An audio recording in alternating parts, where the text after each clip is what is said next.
Daniela, la fille du comte Messeri, a disparu. Pourquoi tous ces arbres? Où allez-vous? Un loup-garou rôde dans la région. Oh, Sainte-Marie, Mère de Dieu! Il faut absolument le capturer. Mais où peut bien être allée Daniela? Personne ne le sait. Il faut qu'on la retrouve. Alors ne perdons pas de temps, venez vite.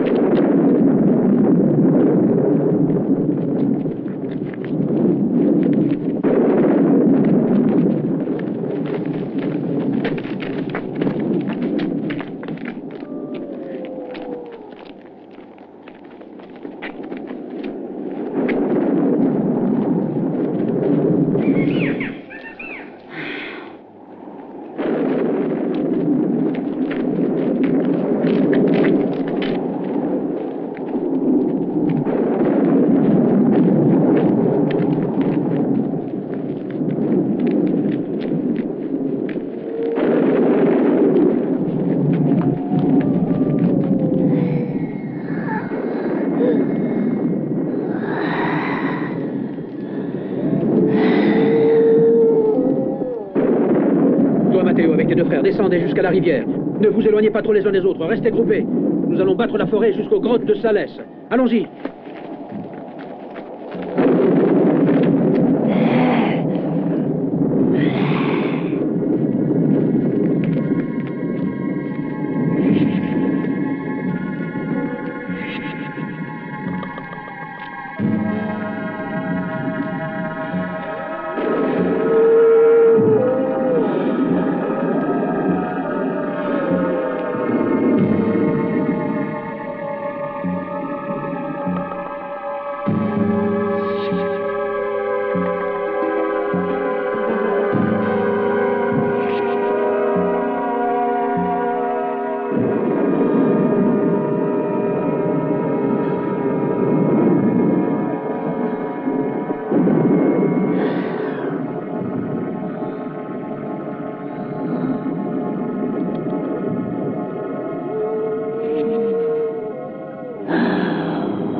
C'est de ce côté-là. Venez vite.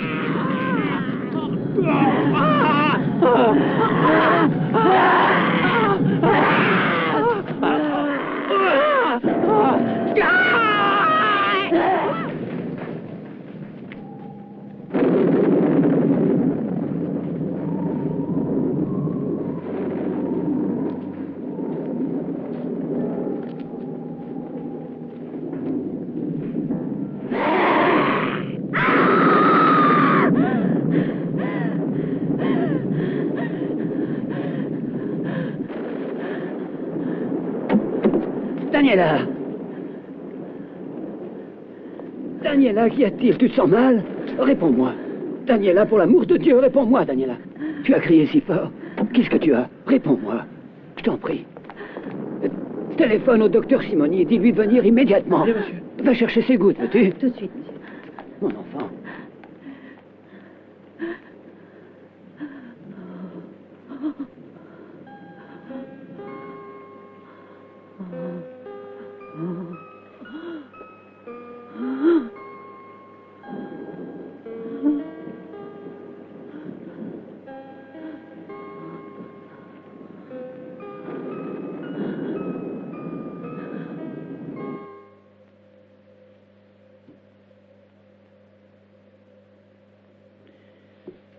Oui, je suppose que la lecture de ces feuillets que vous disiez, mais aussi, bien entendu, l'extraordinaire ressemblance de Mademoiselle Daniela avec cet ancêtre, ont dû frapper l'imagination de votre fille.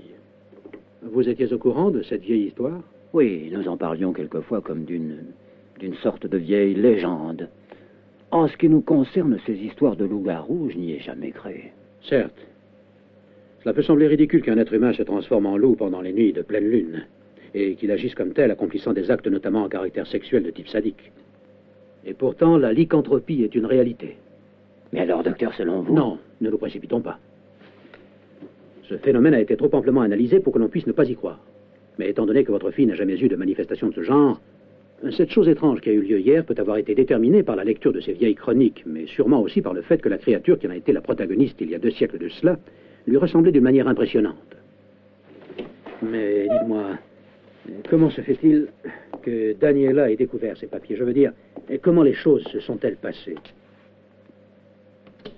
Daniela, alors qu'elle n'avait que 14 ans, a été victime des violences d'une brute, ce qui bien sûr lui a causé un terrible choc.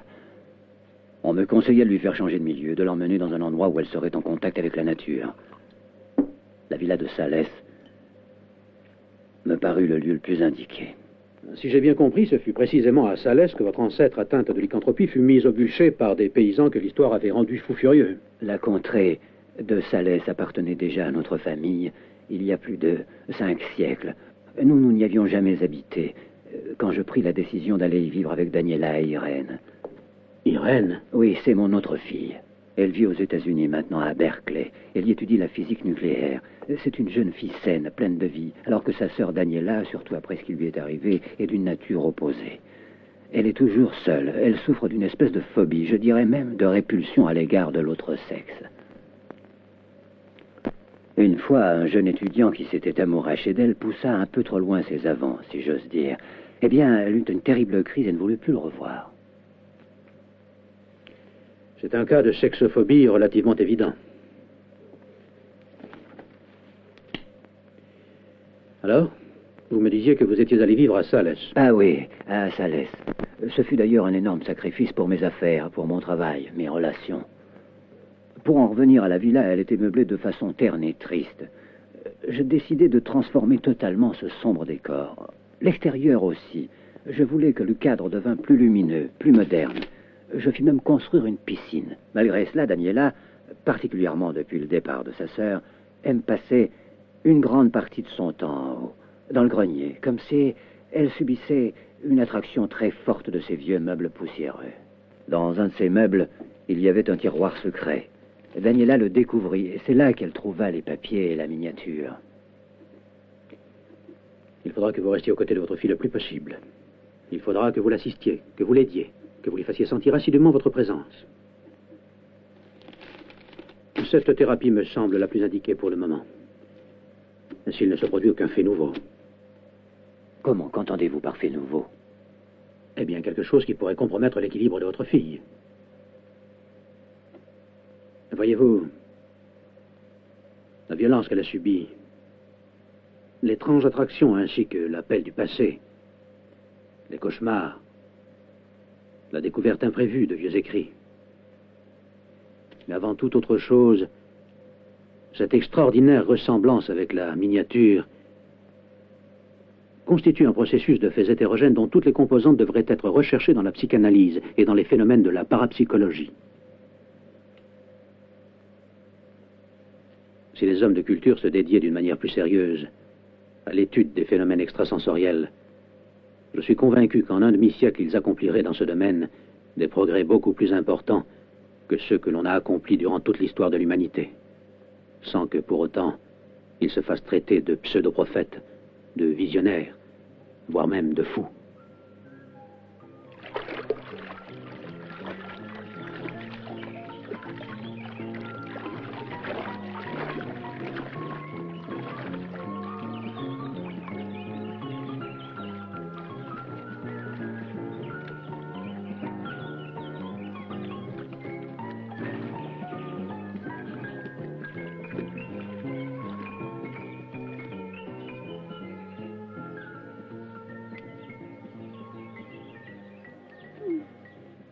Alors, comment te sens-tu, ma chérie? Merveilleusement bien. Je suis heureuse. Car je sais qu'aujourd'hui, tu restes toute la journée à la maison avec moi. Tu m'as promis qu'il y aura beaucoup d'autres journées comme celle-ci. C'est une fantastique béatitude que j'éprouve là, tu sais. J'ai eu comme une révélation soudaine l'autre jour. Je me suis dit, Corrado, tu es complètement idiot. Mais songe donc qu'il y a le soleil, les arbres, les couleurs. Et ta fille aussi. Ah, mais toi, tu comptes plus que toute autre chose. C'est gentil. Tu sais, j'ai pensé une chose. Pourquoi ne ferions-nous pas un petit voyage tous les deux ensemble? Regarde, ce n'est pas le choix qui manque. La Grèce, le Mexique. Excusez-moi, monsieur. Oui, qu'y a-t-il? Un télégramme, monsieur.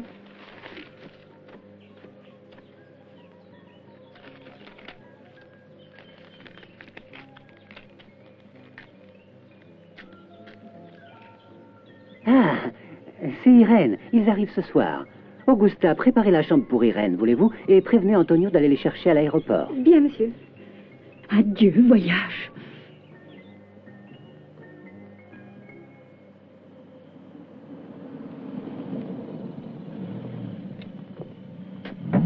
Bienvenue à la maison, madame. Merci. Oh, comme je suis heureuse, papa. Ta petite fille pouvait nous faire la surprise, hein? Oh, petite sœur. Irène. Fabien, viens. Oh, mais qu'est-ce que tu attends?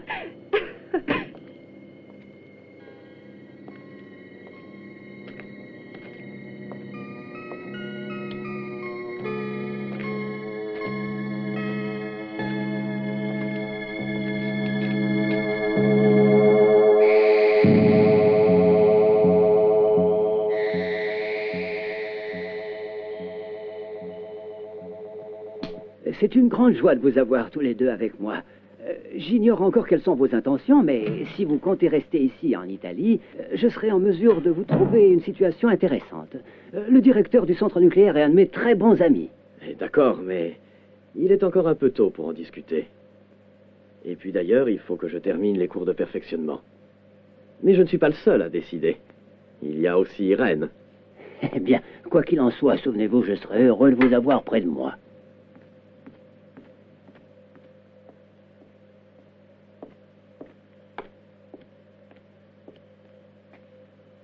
Daniela, qu'est-ce que tu as? Tu n'as pas dit un mot toute la soirée. Je pensais que mon arrivée t'aurait rendue heureuse, Daniela, mais tu es si loin. Je suis loin, c'est vrai.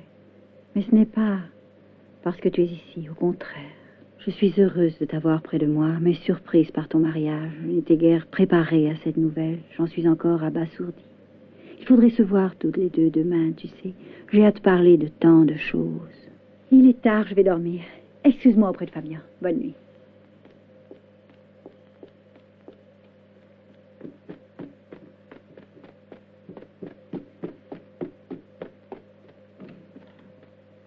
Je l'ai acheté à Londres au cours d'une vente aux enchères. Bien, je crois qu'il ne nous reste plus qu'à aller dormir, nous aussi. J'avoue que je suis un peu déçue. J'espérais que ma sœur aurait été pour le moins contente de ma visite. Ne t'en offusque pas outre mesure, ses nerfs sont fatigués ces derniers temps. Alors, bonne nuit. Bonne nuit. Bonne nuit, papa.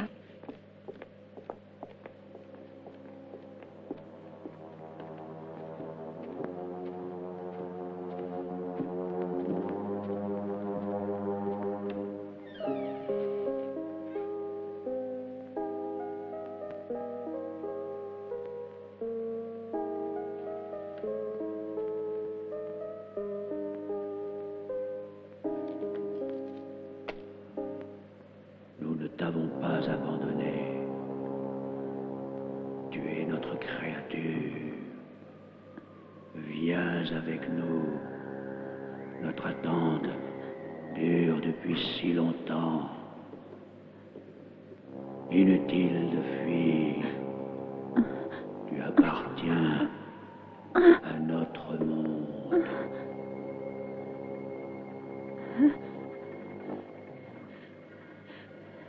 Viens, Daniela, viens.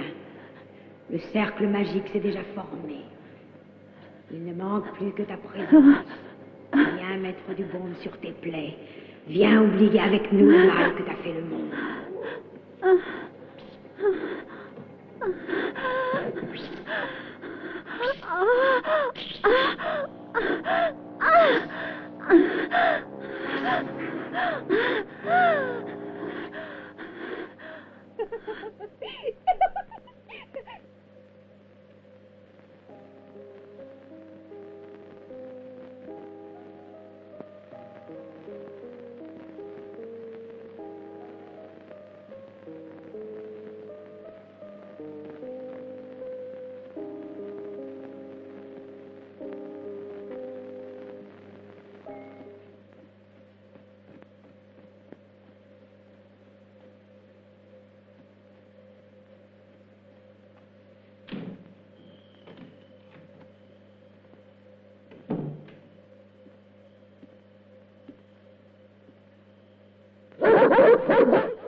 Enfin, tu es venue, très chère Daniela.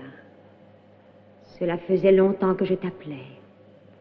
Ne crains rien. Laisse-toi guider par ton instinct.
Et comment est son état général? Nous pensions qu'elle se reprendrait plus rapidement. Mais elle demeure encore en état de schizophasie nocturne. C'est une hypermaniaque, avec délire et complexe phobique.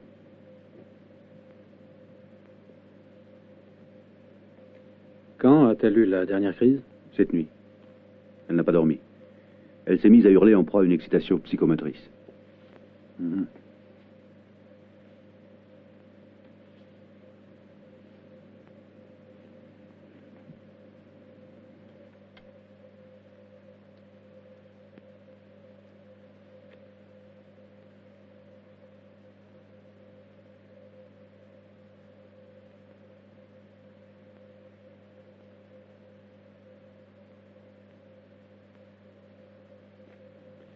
Et la thérapie de choc, quel résultat? Plutôt relatif. Pourtant, les signes alpha de fréquence de l'électroencéphalogramme sont tout à fait réguliers et symétriques. Électrocardiogramme? Seulement quelques signes d'altération du myocarde et des battements anticipés extrasystoliques.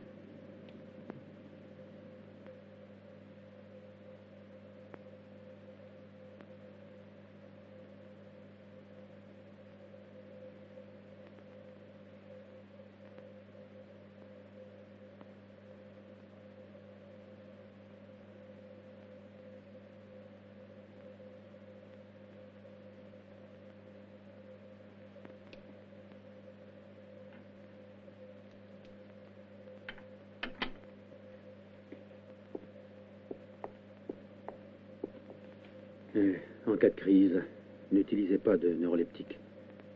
Elle ne les supporterait pas. C'est bien ce que je pense, professeur. D'autant plus que je crains une nouvelle attaque.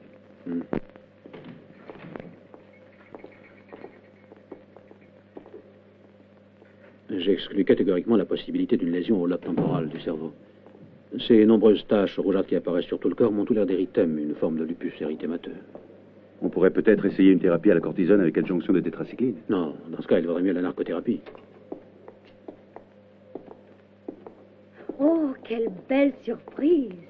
Eh bien, professeur, vous deviez venir me voir, vous vous souvenez? Oui, oui. Tu es magnifique. Tu as tout ce qu'il faut là où il faut. Tu es une beauté. Oh oui, je suis une beauté. Vous êtes fantastique. Allez, va te reposer maintenant. Va. Cette nuit, je laisserai ma porte ouverte. Venez me voir, je vous attendrai.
D'ailleurs, vous avez remarqué que depuis qu'il applique la nouvelle thérapie, elle a fait des progrès remarquables. Oui, c'est Ce exact. n'est pas difficile, elle a fait plus de progrès ces 2 derniers mois que pendant les 3 ans du traitement. Pardon, précédent. le professeur Travel. Vous le trouverez dans le couloir, il est en train de visiter les patients. Merci. Tu as raison, d'ailleurs, il suffit d'examiner. Elle n'est pas la seule dans le cas. Écoute-moi une seconde, Monty. Toi, tu vas aller voir Daniela pendant que moi, j'irai parler au professeur Travel. Très bien. Hier soir, j'ai longuement parlé avec le professeur Palati. Et entre autres choses, nous avons parlé de ce traitement.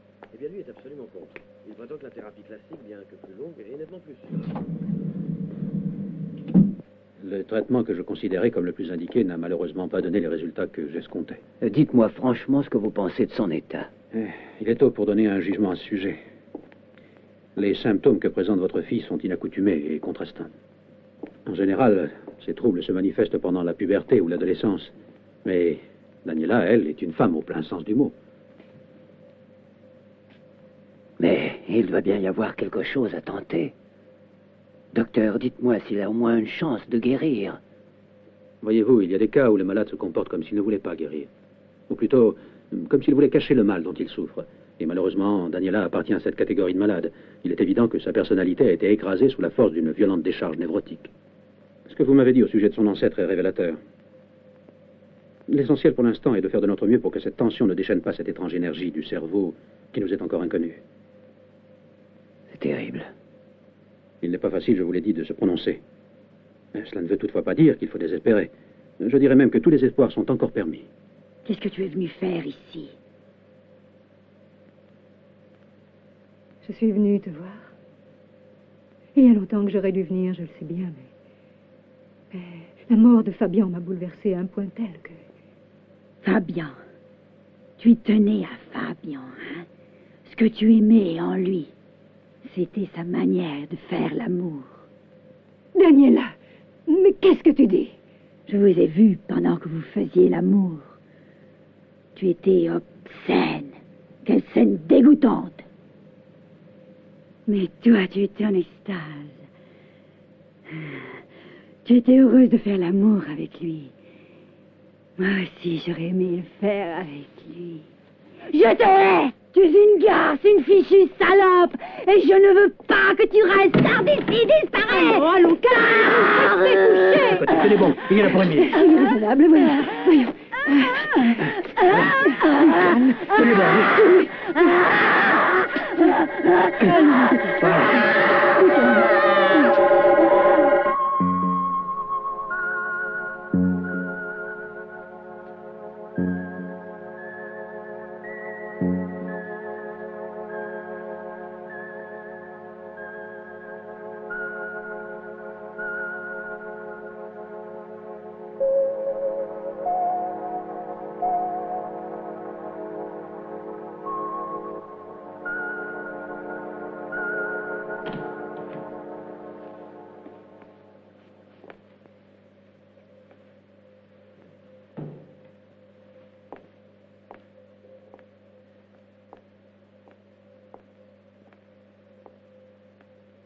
Vous voulez un peu d'eau? Oui, merci.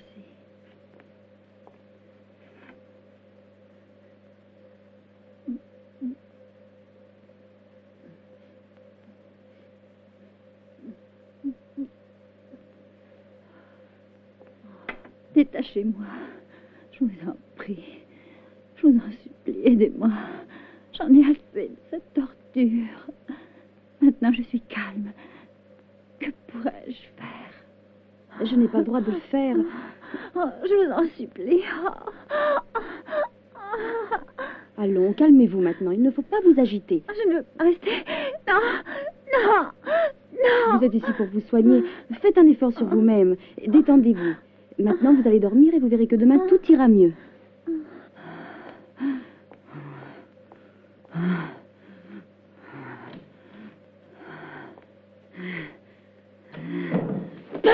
C'est bon, je te tuerai, imbécile, espèce de putain.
Bonjour, toi.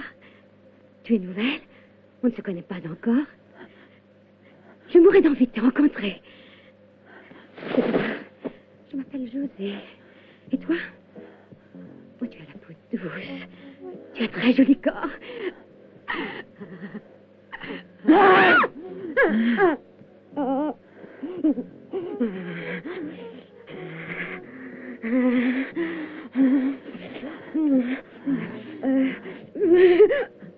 On fait la paix, ma chérie.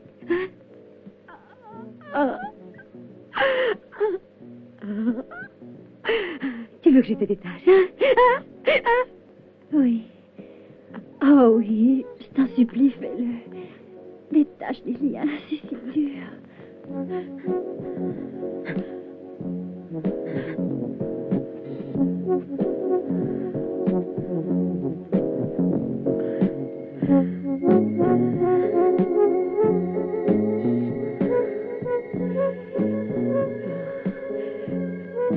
T'es contente?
Voici les clés, docteur. J'ai mis vos valises dans la voiture. Merci, Renata. De rien.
Aldo?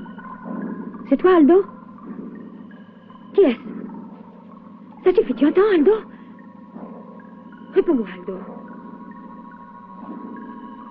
Qui est là? Aldo!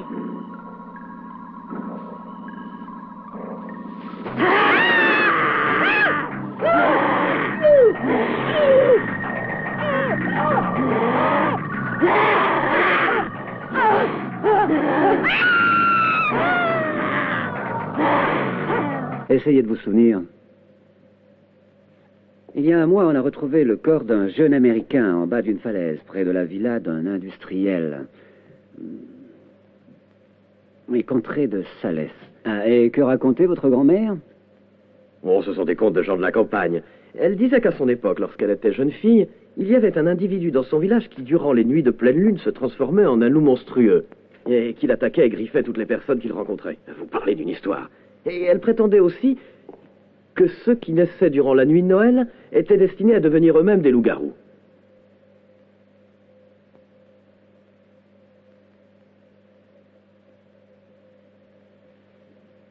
Quelque chose me dit que ce que vous racontez votre grand-mère ne relevait pas entièrement de l'imagination paysanne. Allez, au boulot, Harry. Attendez-moi dans la voiture pendant que je téléphone.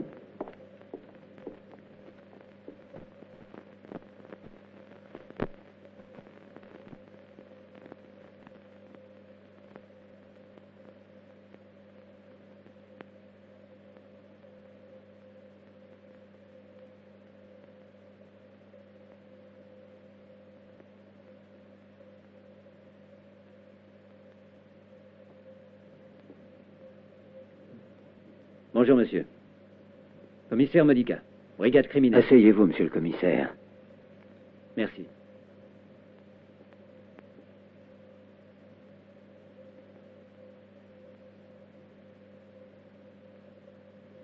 Si vous êtes venu pour m'informer de tout ce qui est arrivé hier soir à la clinique, je sais déjà tout. On m'a déjà téléphoné ce matin à l'aube. Je ne sais pas si vous me reconnaissez. Nous nous sommes rencontrés il y a un mois environ, à la suite d'un terrible événement. J'étais chargé de l'enquête sur la mort de votre gendre, tombé de cette sorte de falaise, sans doute pour éviter d'être terriblement déchiré par vos chiens. Oui. Oui, je me souviens. Ma fille Daniela a tellement été bouleversée qu'elle ne s'est jamais remise psychiquement. Et depuis ce jour-là, je la fais soigner dans cette clinique ou cette nuit. Oui, mais depuis, il y a eu une autre victime. Le docteur Anne Savelli? Non. Le docteur Savelli est dans le coma actuellement. Mais elle s'en sortira d'après les médecins. Mais alors qui est-ce? Une jeune paysanne. Ce matin, à l'aube, à quelques kilomètres de la clinique, on a trouvé un corps. Il est apparu tout de suite qu'il s'agissait d'une jeune paysanne. Elle avait été sauvagement assassinée. Je ne vois pas le rapport entre ma fille et cet assassinat. Les signes de violence trouvés sur le corps de la jeune femme sont identiques à ceux qui ont été trouvés sur le cadavre de votre gendre et qui furent attribués à la chute et aux morsures des chiens.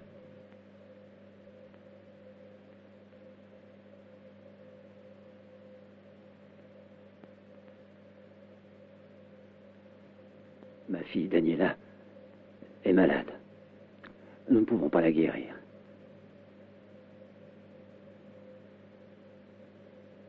Je suis désolé. Je comprends fort bien votre douleur. J'espère qu'un jour la science trouvera le moyen de guérir votre fille. Mais il faut aussi que vous compreniez que je fais mon devoir et que je dois trouver votre fille avant qu'elle ne puisse faire du mal.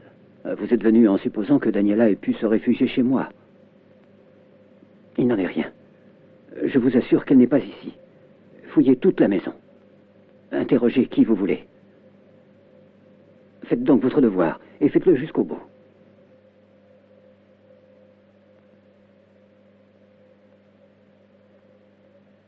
Je vous assure que je ferai preuve de la plus grande discrétion. Croyez-moi.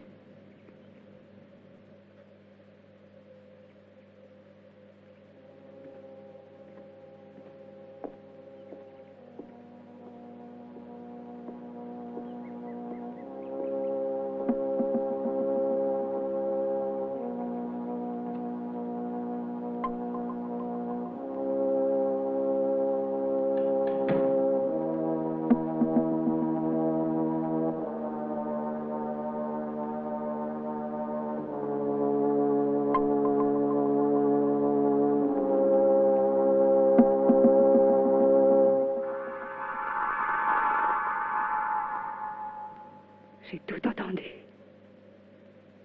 C'est Daniela qui l'a donc tué, mon Fabien. Jamais je ne pourrai pardonner. C'est un monstre.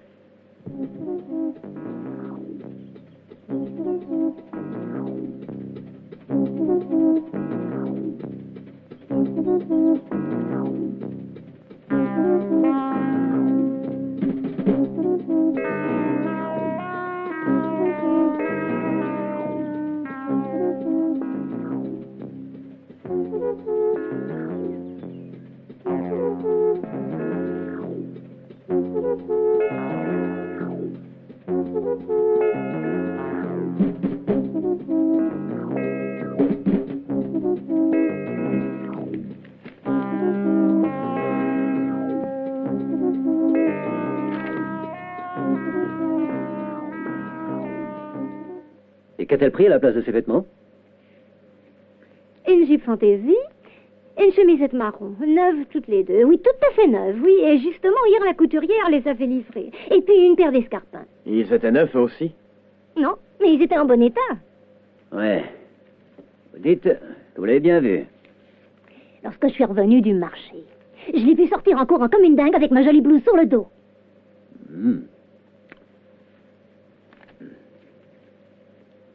Est-ce que c'est elle?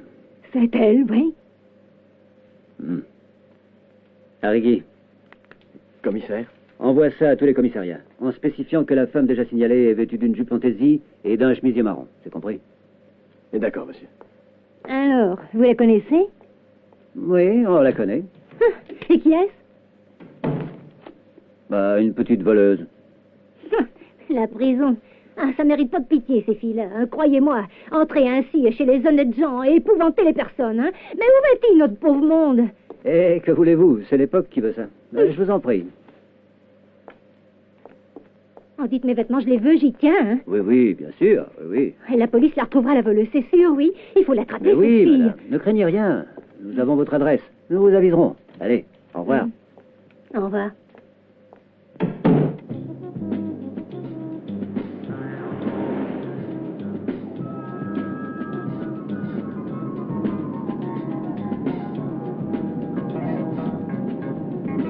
J'ai vraiment eu beaucoup de chance de vous rencontrer. Ah oui? Oui. J'étais dans une situation terrible. Moi, je pense que dans la vie, tout a une limite. Vous pas? Lorsqu'il arrive que deux personnes ne peuvent plus se supporter et qu'elles étouffent, alors il vaut mieux partir. Oui, peut-être. Peut-être que vous avez raison.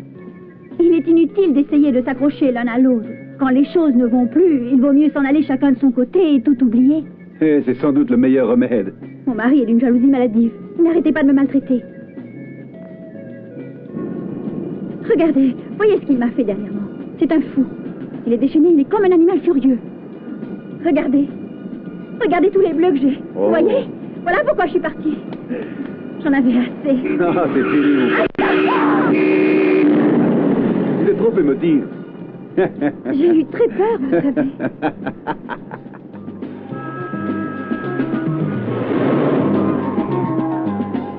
Mais maintenant, vous ne rentrez pas chez vous? Rentrer à la maison et encore subir des mauvais traitements, il faudrait être complètement folle. Et je ne le suis pas, cher monsieur. D'accord, mais votre mari va vous chercher, c'est évident. Non, je crois que mon cher époux est très heureux que je sois partie. Non, il ne faut pas dire ça. Bon, nous allons bientôt arriver. Où comptez-vous aller? J'en sais rien. Ce n'est pas un problème. Je vais m'occuper de vous. J'ai une maisonnette, une sorte de refuge, pas bien grand, où je vais quelquefois quand j'ai besoin, disons, d'oublier la monotonie, de fuir les problèmes de la vie. Si vous acceptez, je vous y invite volontiers.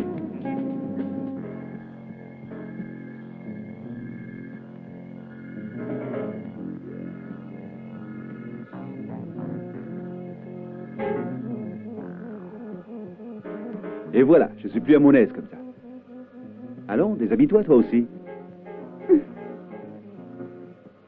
Ah, ah. Tu préfères qu'on te déshabille. Tu as raison, c'est plus excitant. Allez-vous-en, ne me touchez pas. Non mais dis donc, mais qu'est-ce qui te prend?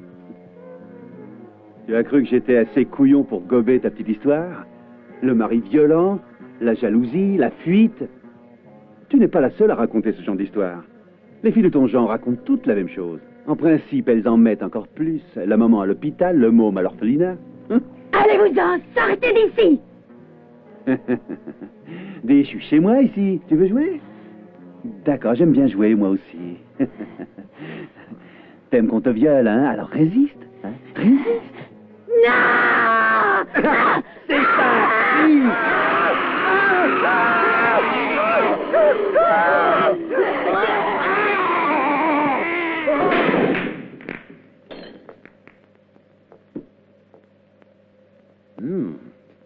Très beau coup. Vous y jouez? Non, non. Mais je connais le jeu. Dommage. Autrement, on aurait pu faire une partie. C'est drôle, même lorsque je joue seul, cela me détend d'une façon inouïe. Je vous crois. Et je comprends ça, professeur. Je vais être malheureusement obligé de vous déranger. Parlez, parlez, je vous écoute. Eh bien, ce que je voulais vous dire ne manquera sans doute pas de vous surprendre. Je suis d'accord avec vos théories sur la lycanthropie, bien que moi, je ne puisse fournir aucune explication scientifique à l'appui de mes dires. Mais ce que je ne m'explique pas, c'est le dernier meurtre qu'elle a commis. Vous êtes sûr qu'il s'agissait bien de Daniela? Oui, je suis sûr que c'est bien elle. La description que m'en a fait le concierge ne laisse aucun doute. Jupe fantaisie, chemisier marron, et il l'a reconnue sur la photographie. Est-ce qu'on vous a dit que Daniela, lorsqu'elle était enfant, avait été victime d'une brute? Après cet épisode, le caractère de la jeune fille a subi une transformation profonde. En elle, on réaffleurait des complexes ancestraux. À savoir? Sans oublier que dans l'entourage familial, on parlait souvent d'un fait advenu 200 ans plus tôt, bien que l'on attribue ce fait à une légende. Et puis tout à coup, un beau jour, cette légende devient réalité. La réalité se trouve étayée le jour où l'on retrouve un portrait dans lequel la jeune fille se reconnaît. Ainsi naît en elle la conviction d'être la réincarnation d'une ancêtre. Une réincarnation 200 ans plus tard. Nous sommes tous les cellules d'une immense créature universelle qui, hélas, nous demeure inconnue. Nous sommes entourés par l'occulte. Et entre autres choses occultes, il y a aussi le processus de la réincarnation. Une théorie suggestive et tout à fait fascinante. Et qui plus est, apparemment logique. Il suffit de songer au phénomène de la télépathie, des apparitions ou des rêves, ou bien des guérisons extraordinaires par l'imposition des mains. Tout cela est loin de justifier son comportement. Et pourtant une justification existe. Dans un esprit dérangé comme celui de Daniela, il y a concomitance de deux faits. La conviction qu'elle est la réincarnation d'une ancêtre et la répulsion pour l'acte sexuel. Supposons que ces deux composantes troublent son esprit au même moment.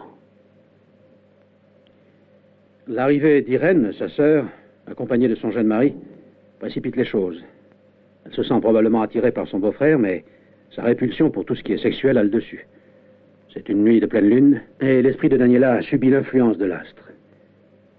Lorsque l'esprit d'un mort pénètre et occupe un corps, la personne possédée connaît le même destin que celui de l'entité qui s'est réincarnée. Alors, Daniela attire son jeune beau-frère dans le bois où 2 siècles auparavant s'est produite la tragédie de l'ancêtre. Et là, en proie à la fureur lycanthropique, elle le tue. Arrivé à ce point-là, son esprit ne tient plus, et commence la dissociation schizophrénique. Je l'ai gardé pendant plus d'1 mois en observation. Je suis donc certain de ce que j'avance. Puis c'est de nouveau la pleine lune. Daniela en ressent le mystérieux appel. Alors elle tue cette pauvre innocente pour être libre. Une petite minute.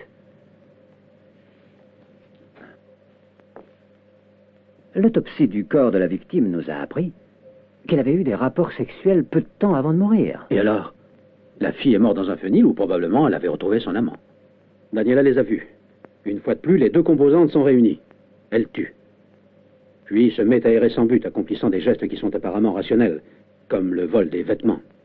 Enfin, elle rencontre ce vieux beau, une espèce de don Juan. Celui-ci, faisant croire qu'il veut la protéger, la persuade de l'accompagner dans son appartement et fait subir à Daniela cet acte de violence qu'elle a subi étant gosse. Daniela se rebelle et tue une nouvelle fois.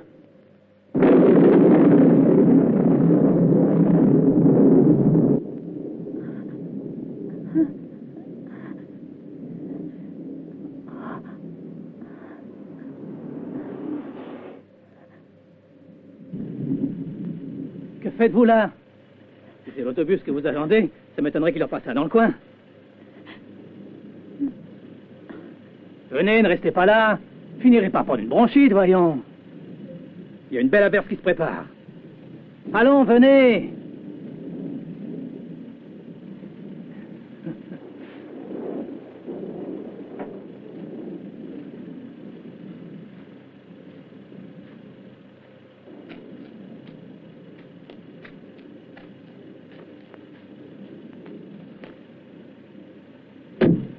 Écoutez, moi j'habite pas loin d'ici, 1 ou 2 kilomètres. Si vous ne savez pas où aller, je peux vous offrir l'hospitalité. Vous ne pouvez pas rester dehors avec un temps pareil, c'est absurde.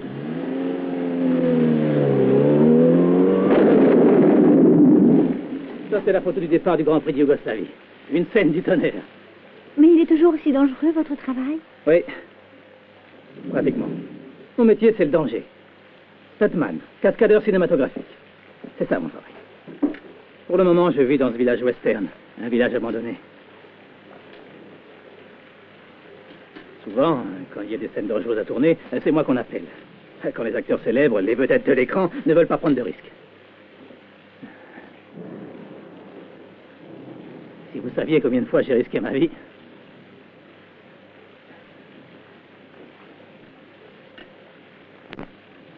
Quelque chose me dit que vous avez dû être déçu par les hommes. En ce qui me concerne, vous pouvez être tranquille. Vous prendrez un lit à l'étage du dessus. Jusqu'à présent, les femmes qui sont restées avec moi l'ont toujours fait de leur propre gré.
Tu es une très bonne actrice, Daniela. Bien que je te félicite.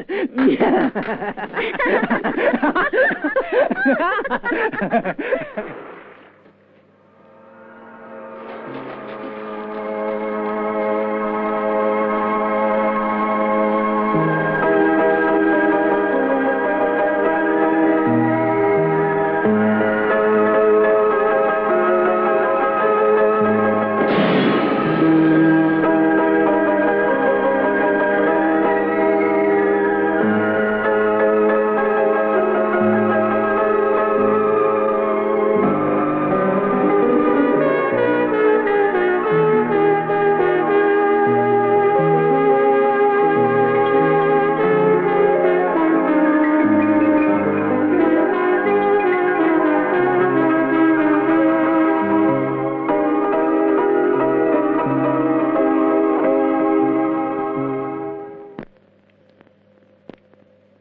Tiens, coupe le fil, Daniela.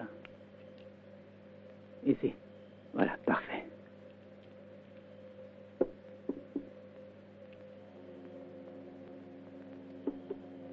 Quand il s'agit de détonateurs pour l'arrivée des balles, je préfère les préparer moi-même. Si c'est pas bien dosé, ça peut être dangereux, très dangereux. Et moi, je tiens à ma peau. À l'argent aussi, d'ailleurs. Alors, plus c'est dangereux, plus je me fais payer.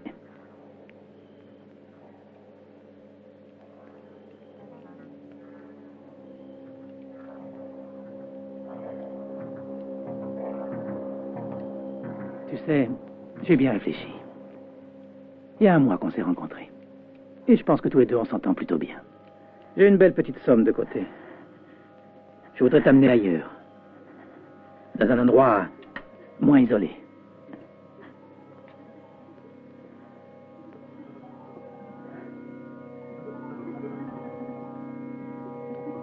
J'ai vu un beau petit appartement. Dès que j'aurai fini ce film, on déménagera. Toi, tu t'occuperas de l'ameublement.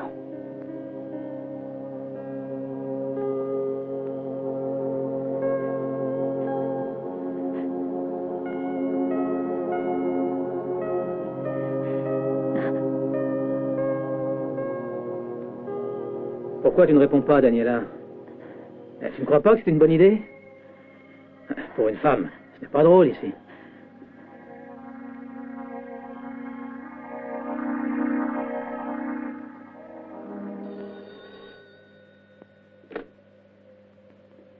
Allô? C'est moi, papa. Daniela, Daniela, c'est toi. Mais où est-ce que tu es? Je ne peux rien te dire aujourd'hui, mais bientôt je te promets que tu sauras tout. Écoute, Daniela. Je t'en supplie, papa. Daniela. Laisse-moi te parler. Il faut que je te demande une chose très importante. J'aimerais tant que toi et Irène vous oubliez ce qui s'est passé. Je voudrais que vous me pardonniez. Toi, tu sais que c'est ce mal dont je souffre qui m'a fait faire toutes ces horribles choses. Mais maintenant, il s'est produit un événement et je ne suis plus la même. Je suis guérie, papa, tu entends? Daniela, il faut que tu me dises où tu es. Ah, c'est formidable, tout bonnement formidable. Cesse de te préoccuper maintenant. J'espère t'embrasser dans quelques jours. Il faut que je te dise. Non, écoute-moi. Non, Daniela. Je te téléphonerai.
Je vous l'avais bien dit que ça valait le coup.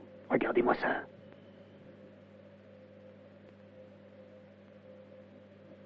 Ouvre ou on défonce la porte.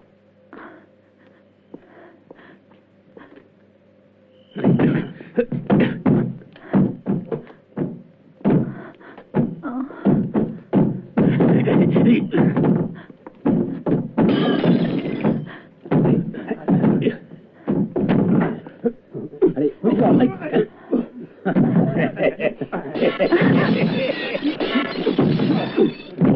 Alors tu ouvres.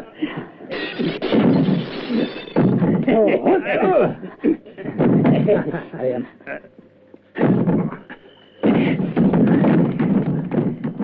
Sortez d'ici. Allez-vous-en. Et maintenant, on va se taper une petite jambe en l'air. Ça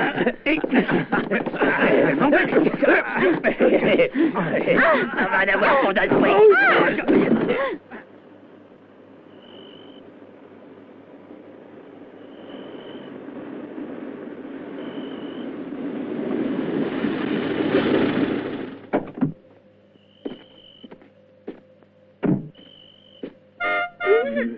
Faites pas de bruit.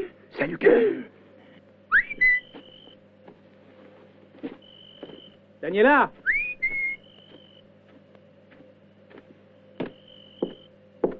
Daniela!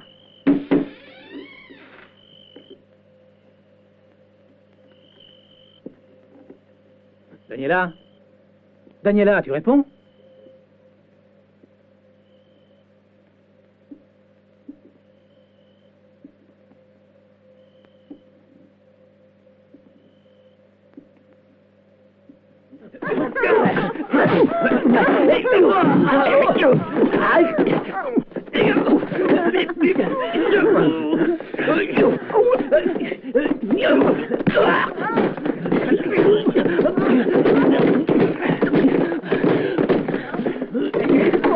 Elle est collée dessus.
Vas-y, Alvaro, c'est à toi.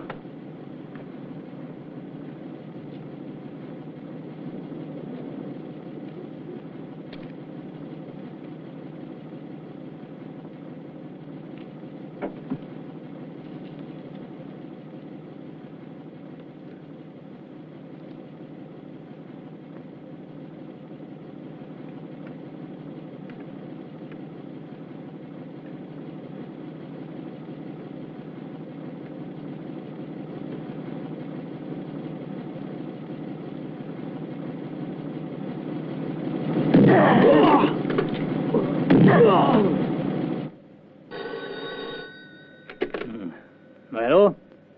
Oui, il est ici. Il n'est pas loin, je vais l'appeler. Hein? Attendez une petite minute. Alvaro! Au téléphone, on te demande au téléphone! Alvaro! Alvaro! Merde!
Qu'est-ce qu'il y a, Righi? On a fouillé de fond en comble la maison de Luca Mondini. Vous savez, ce jeune gars qui travaillait dans le cinéma et qui a été trouvé il y a 3 jours mort lardé de coups de couteau dans sa maison. Ah oui, un règlement de compte, si je ne me trompe. Et vous êtes revenu bredouille, j'imagine. Eux sont bredouilles. Moi, non. Allez-y, Arrighi, je vous écoute. Il y avait dans un coin de la chambre un panier où l'on met les choses à repasser ou à laver. Et j'y ai dégoté une jupe fantaisie et une chemisette marron. Vous croyez qu'il s'agit de... J'en suis sûr. Je voulais en savoir plus à ce sujet, alors j'ai fait ma petite enquête dans le coin et j'ai glané différents trucs qui valent le coup. La patronne de la boutique d'alimentation, qui est du genre concierge, m'a appris beaucoup de choses. Elle m'a dit que ce Luca Mondini était un brave garçon et que depuis un mois environ, il vivait avec une jeune fille blonde, plutôt belle. Alors j'ai sorti en vitesse la petite photographie, je lui ai mis devant les yeux et elle l'a reconnu sans la moindre hésitation. Bravo, Arrighi.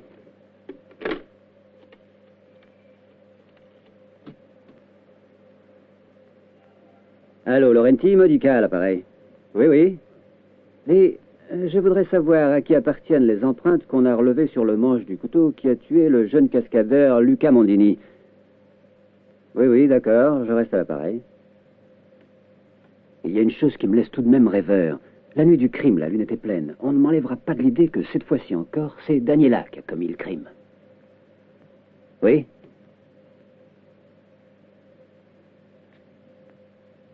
Elles appartiennent à un repris de justice.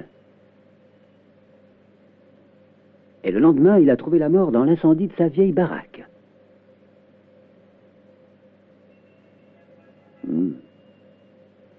Merci, Laurenti.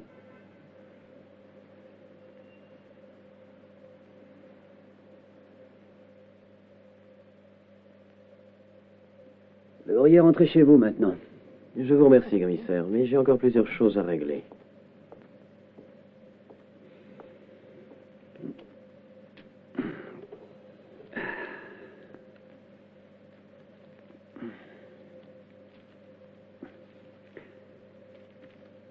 J'avoue que je ne vois pas. Cette jeune femme se volatilise pendant tout un mois. Nos recherches ne relèvent aucune trace, aucun indice, rien.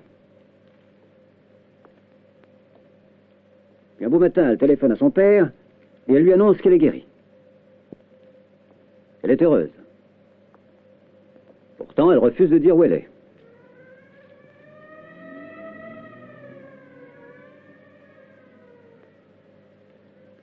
Et on découvre maintenant qu'elle a vécu pendant 2 mois avec un gars. Un gars qui se fait tuer par un individu qui, à son tour, meurt brûlé vif dans un incendie criminel. Que savons-nous de l'individu en question? Que c'est un repris de justice. Il est l'ami de 2 voyous de son espèce. 2 voyous qui, sans raison apparente, disparaissent tout d'un coup sans laisser d'adresse.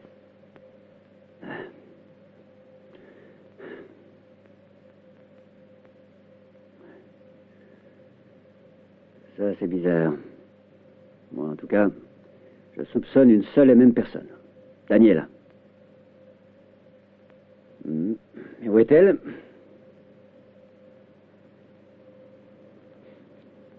Tout le problème est là. En tout cas, celle-là, elle peut se vanter de nous faire devenir tous dingues. Moi, le premier. Le loup-garou ou la pleine lune. Il y a des soirs où j'ai la trouille d'aller me pioter. Depuis que j'ai appris certaines choses, la nuit, j'ai des cauchemars. C'est pas difficile. L'autre nuit, ma femme a dit que je hurlais comme une bête. La forêt de Salès. La forêt de Salès. La forêt de Salès.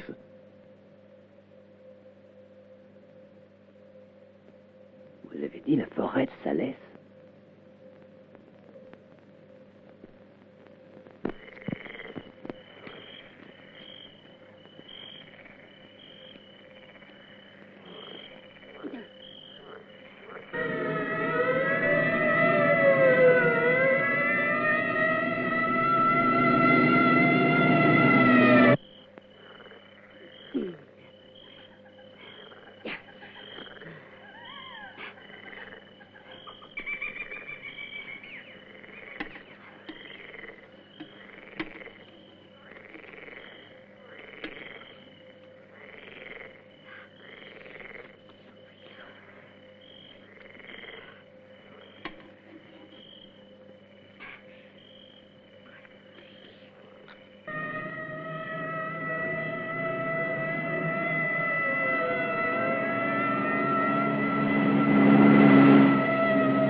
Allume les phares.